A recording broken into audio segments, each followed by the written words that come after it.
شعر محبت جہاں احمدہ و نصلی علی رسولہ الکریم۔ ایک ساتھی نے ملیشیا سے سوال کیا ہے مولانا مجاہد صاحب نے کہ ہم یہاں پر ہے تو ہم جو صدقہ فطر ادا کریں گے اپنے علاقے کے اعتبار سے یعنی پاکستان کے اعتبار سے یا یہاں پر ملیشیا کے اعتبار سے ادا کریں گے تو اس کی ذرا وضاحت درکار ہے۔ تو یہ مسئلہ واضح رہے کہ صدقہ فطر ہر مالدار صاحب نصاب مرد اور عورت کے اوپر واجب ہے۔ مرد کے اوپر اپنی نابالغ اولاد کی طرف سے بھی صدقہ فطر ادا کرنا واجب ہے،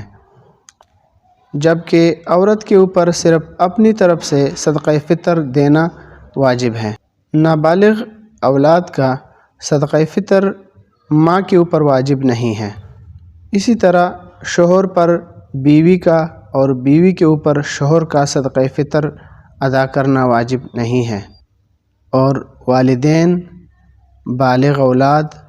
نابالغ یا بالغ بہن بھائی اگر وہ مالدار ہے تو ان پر خود ہی صدقہ فطر ادا کرنا واجب ہے۔ اسی طرح صدقہ فطر میں 4 چیزوں میں سے ایک چیز متعین کر کے اس کا صدقہ فطر ادا کیا جا سکتا ہے۔ گندم نصف سا یعنی 1.25 کلو، جو، کھجور، کشمش 1 سا یعنی تقریباً 3.5 کلو،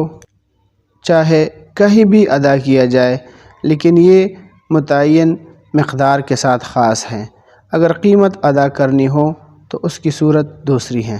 اور اگر چاہے تو ان چاروں میں سے کسی ایک کی قیمت بھی ادا کی جا سکتی ہے، بلکہ قیمت دینا زیادہ بہتر ہے تاکہ مستحق اپنی ضرورت کی چیز لے سکے۔ اور قیمت کی ادائیگی میں جس کے اوپر صدقہ فطر واجب ہے اس شخص کے علاقے کا اعتبار ہے، یعنی صدقہ فطر ادا کرنے والا شخص عید الفطر کے دن صبح صادق کے وقت جس علاقے میں موجود ہو اسی جگہ کی قیمت کے اعتبار سے ادائیگی کرنی ہوگی۔ اور اسی طرح نابالغ اولاد کا صدقہ فطر والد کے اوپر لازم ہے، لہٰذا وہ شخص چاہے وہ سعودیہ میں ہو، ملیشیا میں ہو یا یورپ میں ہو، کسی بھی جگہ میں ہو تو اس کے اوپر اپنا صدقہ فطر اور اس کے نابالغ اولاد کا صدقہ فطر وہاں کے اعتبار سے دینا لازم ہوگا، یعنی قیمت کا اعتبار وہاں کا ہوگا، چاہے کہیں بھی ادا کیا جائے تو ادا ہو جائے گا۔ اسی طرح اگر کوئی شخص اپنے بالغ بہن بھائیوں، بالغ اولاد،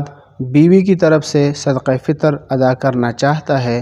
تو پھر ان کا اعتبار اسی علاقے کا ہوگا جہاں پر وہ لوگ رہتے ہیں، لیکن اگر گنجائش ہے تو جہاں پر وہ شخص رہتا ہے وہاں کی قیمت سے اگر ادا کرے تو بہتر ہوگا، اس لیے کہ اس میں فقراء کا نفع زیادہ ہے۔ شامی جلد نمبر 2 صفحہ نمبر 355، ہندیہ جلد نمبر 1 صفحہ نمبر 190۔